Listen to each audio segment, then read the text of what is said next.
Welcome to the Prayagraj institute. आज हम लोग बात करेंगे वन नेशन वन इलेक्शन के ऊपर। जो कमेटी गठित की गई थी उसने आज रिपोर्ट राष्ट्रपति द्रौपदी मुर्मू को सौंप दी है। बात करेंगे कि आखिर इस कमेटी ने अपनी रिपोर्ट में क्या सुझाव दिया है। तो वन नेशन वन इलेक्शन की ये जो रिपोर्ट है उसमें क्या क्या बातें हैं उसको जानने से पहले हम लोग ये जानेंगे कि वन नेशन वन इलेक्शन आखिर है क्या।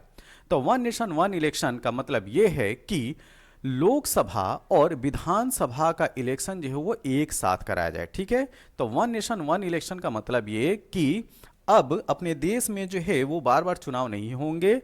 इसमें लोकसभा और विधानसभा मतलब कि राज्य में जो विधानसभा होती है उनके इलेक्शन जो है वो एक साथ होंगे। ठीक, अब यह जो रिपोर्ट है यह रिपोर्ट 191 दिनों के बाद आज 14 मार्च 2024 को राष्ट्रपति द्रौपदी मुर्मू के सामने पेश कर दी गई।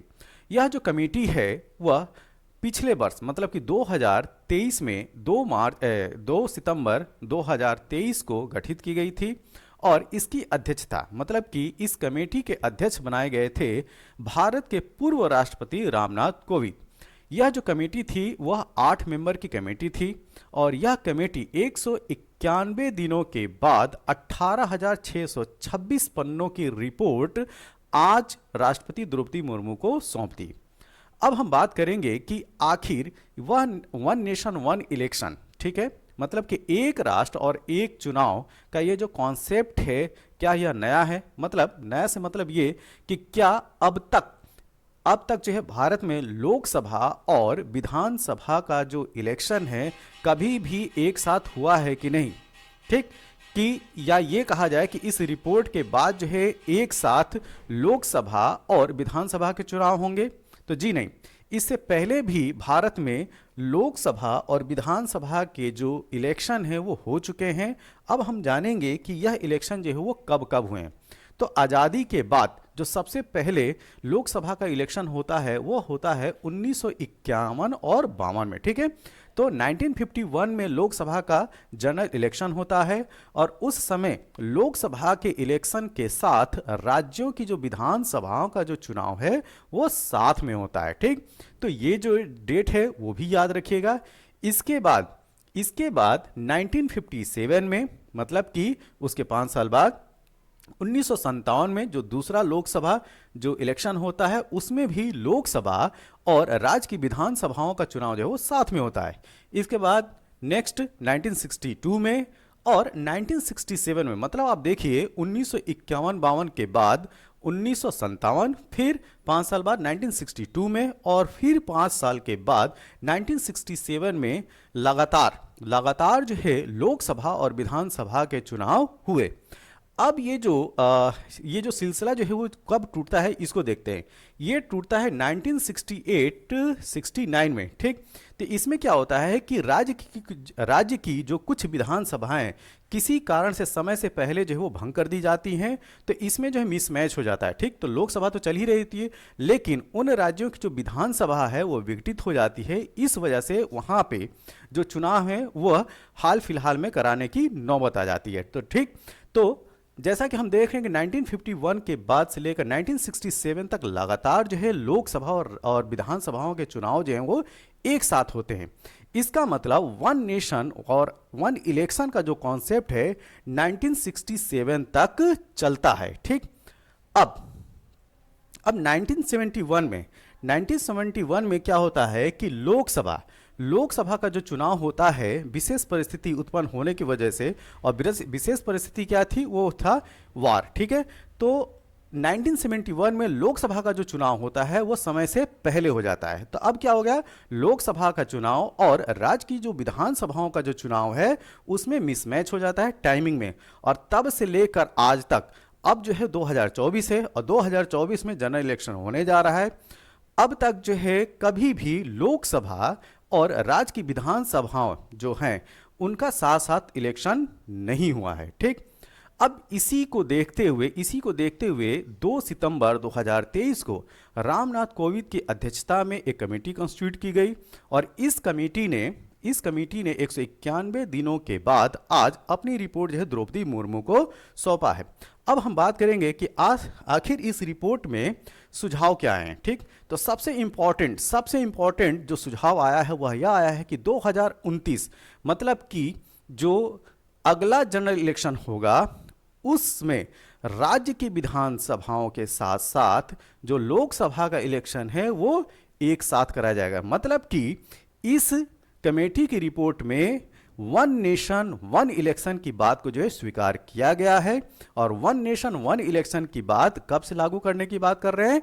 आज से 5 साल बाद 2029 से। ठीक है, अब लोकसभा, विधानसभा और लोकल लेवल चुनाव के लिए एक मतदान सूची, बहुत इंपॉर्टेंट सुझाव है। ठीक है, क्या लोकसभा, विधानसभा और लोकल लेवल चुनाव के लिए एक मतदान सूची रखने की बात इस रिपोर्ट में सामने आई है। ठीक, अब ये जो है कि एक साथ जनरल इलेक्शन भी हो और राज्यों के विधानसभा के जो इलेक्शन हो वो भी एक साथ हो। ठीक, तो इससे जो है सबसे बड़ा जो बेनिफिट है वो इकोनॉमिकल बेनिफिट है। ठीक, जो आर्थिक जो खर्चे हैं, जो पैसों की जो बर्बादी होती है इलेक्शन में, उसमें जो है वो कमी आएगी। ठीक, जो वर्क फोर्स लगता है, जो सरकारी मशीनरी जो इन्वॉल्व होती है इलेक्शन कराने में, वो भी जो है वर्डन कम होगा। तो इस कमेटी ने जो रिपोर्ट में अपनी बात कही गई है वह यह कही है कि 2029 में लोकसभा और राज्य की विधानसभाओं का जो इलेक्शन है वो एक साथ, मतलब कि वन नेशन वन इलेक्शन की बात की जाएगी। और लोकसभा, विधानसभा और लोकल लेवल के चुनाव की जो मतदाता सूची होगी वह एक रखी जाएगी। ठीक, अब वह यह जो कॉन्सेप्ट है वन नेशन वन इलेक्शन का, इसमें 47 मतलब कि 47 राजनीतिक जो पार्टियां हैं, जो पॉलिटिकल पार्टियां हैं वो इन्वॉल्व हुई थी, जिसमें 32 पार्टियों ने इसके पक्ष में वोटिंग किया और 15 जो पार्टियां थीं वो विपक्ष में इन्होंने मत रखा। मतलब कि जो पार्टियों का सुझाव है, 47 राजनीतिक पार्टियों मतलब कि पॉलिटिकल पार्टियों में 32 पार्टी जो है इसके फेवर में आई है कि मतलब कि वन नेशन वन इलेक्शन होना चाहिए, और 15 जो है इसके विपक्ष में इन्होंने मत किया है। तो अब इस बात से एक चीज तो क्लियर है कि 1929 में इस कमेटी ने जो सजेस्ट किया है वो बात जो है वो मान ली जाएगी। ठीक, और अगर अभी 2024 की बात किया जाए, इसमें जनरल इलेक्शन होने जा रहा है और यह जो कमेटी है वो कॉन्स्टिट्यूट की गई है अभी की जो रूलिंग पार्टी है उसके द्वारा। आगे अगर यही पार्टी आती है तो 2029 में इस कमेटी का जो रिकमेंडेशन है उसको मान लिया जाएगा। ठीक, अब हम बात करेंगे कि इस कमेटी में टोटल मेंबर कितने थे। तो इस कमेटी में टोटल मेंबर थे 8। ठीक, तो 8 मेंबर में कौन कौन थे इसको जानते हैं, कभी कभी आपसे पूछा भी जा सकता है। ठीक, तो ध्यान दीजिए, जैसा कि मैंने बताया भी कि 2 सितंबर को वन नेशन वन इलेक्शन के लिए कमीशन का गठन किया गया था और इस कमीशन की अध्यक्षता भारत के पूर्व राष्ट्रपति रामनाथ कोविंद कर रहे थे। ठीक, तो भारत के पूर्व राष्ट्रपति रामनाथ कोविंद की अध्यक्षता में यह 8 सदस्यों की कमेटी जो है वो गठित की गई थी। कब? 2 सितंबर 2023 को। और ध्यान दीजिएगा, सितंबर लास्ट ईयर इसके लिए जो है विशेष सत्र का आयोजन भी किया गया था और उसी के तत्वाधान में 2 सितंबर को यह कमेटी का गठन किया गया था। और इस कमेटी ने यह भी सुझाव दिया है कि इसके लिए मतलब कि वन नेशन वन इलेक्शन के लिए संविधान में संशोधन करने की भी आवश्यकता होगी। अब जो मेंबर हैं अन्य, उनके बारे में जान लेते हैं। भारत के गृह मंत्री Amit Shah, Ghulam Nabi Azad, finance commission of India के जो पूर्व चेयरमैन हैं एनके सिंह, जो कि 15वें वित्त आयोग के क्या है अध्यक्ष हैं, तो वो भी शामिल थे इस कमेटी में। लोकसभा के पूर्व सेक्रेटरी जनरल सुभाष कश्यप, जो कि एक संविधान विशेषज्ञ भी हैं। सीनियर एडवोकेट हरीश साल्वे, पूर्व चीफ विजिलेंस कमिश्नर, ठीक है, जो पहले के जो सीवीसी हैं संजय कोठारी वो, और केंद्रीय कानून मंत्री अर्जुन राम मेघवाल कमेटी के स्पेशल मेंबर बनाए गए थे। तो ये जो थी 8 मेंबर की कमेटी थी, जिसने आज मतलब कि 14 मार्च 2024 को अपनी रिपोर्ट प्रस्तुत कर दी है। तो अब देखते हैं कि इस पे भारत सरकार जो है वो क्या निर्णय लेती है। यह वीडियो आपको कैसा लगा? जैसा भी लगा हो आप अपने सुझाव जो है कमेंट बॉक्स में जरूर दें। तब तक के लिए थैंक यू, धन्यवाद।